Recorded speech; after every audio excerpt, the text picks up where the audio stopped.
प्रभु श्री सोमनाथ के चरणों में मेरा कोटिश प्रणाम। आप सभी शिव भक्तों को जय शिव शंकर। आज हम सावन माह के मातम्य के 8वें अध्याय का श्रवण करेंगे। प्रभु शंकर ने कहा, सनत कुमार, आपसे पाप को नाश करने वाले बुध तथा बृहस्पति के व्रत को कहूँगा, जिसे करने से प्राणी उत्तम सिद्धि को प्राप्त करता है। किसी काल में चंद्रमा ने बृहस्पति की पत्नी तारा को देखा। उसे देखकर वह उस पर मोहित हो गया। तारा को चंद्रमा ने अपने घर में रखकर बल से उसका उपभोग किया। फिर उनके एक पुत्र हुआ। वह विद्वान, रूपशाली, सर्व लक्षणों से युक्त बुध नाम से प्रसिद्ध हुआ। बृहस्पति अपनी पत्नी को खोजते हुए चंद्रमा के घर गए। चंद्रमा से कहा, मुझे मेरी पत्नी लौटा दो। लेकिन चंद्रमा ने तारा को नहीं लौटाया। तो देवसभा में जाकर बृहस्पति ने सारा वृत्तांत कह सुनाया और इंद्र से कहा कि आप मुझे मेरी पत्नी दिलवा दो। तब इंद्र ने चंद्र से कहा, गुरु की भार्या को बिना विचारे ही लौटा दो। तब निशापति बोले, आपकी आज्ञा से मैं भार्या को तो दे देता हूँ, परंतु मैं पुत्र को नहीं दूंगा। वह मेरे वैभव से युक्त है। तभी बृहस्पति ने कहा, यह पुत्र मेरे से उत्पन्न है। देवताओं ने यह विचार किया कि किसके शरीर से ये पुत्र पैदा है, इस बात को तो सिर्फ माँ ही बता सकती है।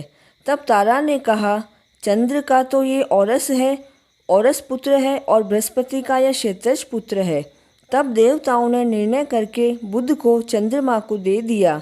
चंद्रमा और बृहस्पति का यह पुत्र ग्रह होगा, ऐसा वरदान दिया। जो मेधावी दोनों का साथ मिलकर व्रत करेगा, वह सब सिद्धियां प्राप्त कर लेगा। श्रावण महीने के बुधवार और गुरुवार को जो पूजा करेगा, वह दीर्घायु होगा।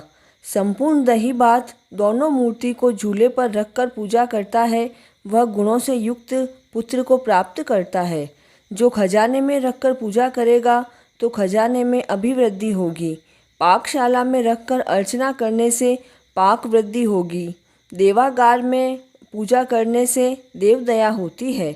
शयन ग्रह में रखकर अर्चना करने से स्त्री का वियोग नहीं होता है। 7 साल तक व्रत करके उद्यापन करें। सोने की मूर्ति की पूजा करें। अगर सोने की ना हो तो हम धातु की मूर्ति की पूजा भी कर सकते हैं। 16 उपचार द्वारा होम करें। तिल, घी तथा खीर की आहुति दे।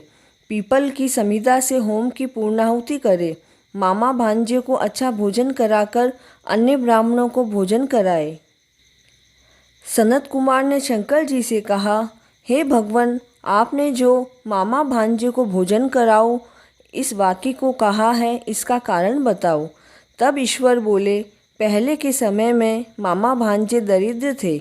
वे दोनों भोजन के लिए धान्य मांगने गए। उन्होंने हर मकान में श्रावण महीने में उसी व्रत को देखा। सभी वारों का व्रत देखा, किंतु बुध व गुरु का व्रत नहीं देखा। तब दोनों ने बुध व गुरु का व्रत करने का निश्चय किया।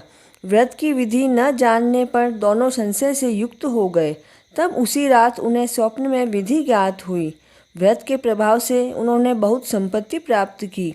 इस प्रकार 7 साल तक व्रत करके वे पुत्र पौत्रादि से संपन्न हो गए।